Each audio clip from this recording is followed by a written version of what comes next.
Good morning guys. Andito ako ngayon sa probinsya guys.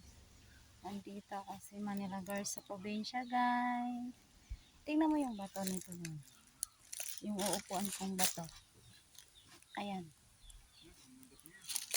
Ayan guys. Maraming puno ng mangga dito guys. Promise, ang ganda dito.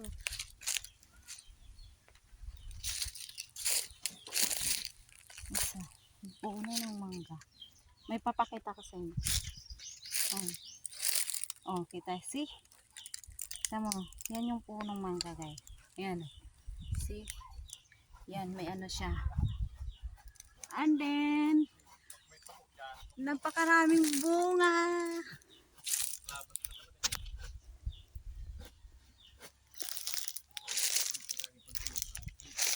Ayan guys, ang daming bunga.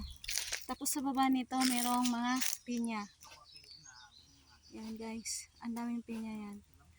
Yan yung property ng kaibigan ko. Guys, property niya yan.